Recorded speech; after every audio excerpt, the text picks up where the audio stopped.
As part of the Treaty of Paris, the English had granted the United States more or less all of the land east of the Mississippi River. But of course, the Native Americans who never agreed to this treaty disagreed and had themselves come together in what came to be known as the Northwest Confederation to stand up against the incursion. In 1790, Washington sent a force of over 1,400 men, mostly militia, to build a fort in the area that is now Cincinnati in order to secure the area. While they were able to build the fort, which they named Fort Washington, they suffered over 200 casualties while unsuccessfully trying to secure the area around the fort. Washington petitioned Congress for more men and was given a 6-month allocation to raise 2,000 men. But the short term meant the vast majority were lightly trained, ill-equipped militiamen rather than fully trained soldiers.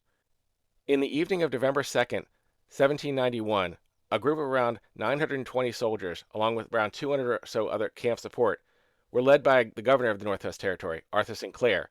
They were camped on a hill near Fort Recovery, Ohio.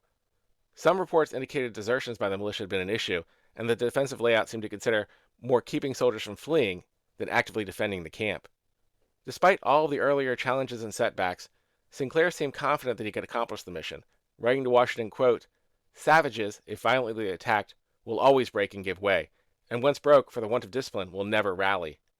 Sinclair's camp was surrounded overnight by Native American warriors, who attacked it in ambush at dawn.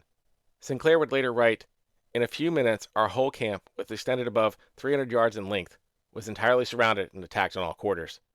Reports of the battle indicated the militia almost immediately fled, finding themselves chased down from behind. Some of the more experienced soldiers did make a stand, but after a few hours they were also forced into a disorganized retreat.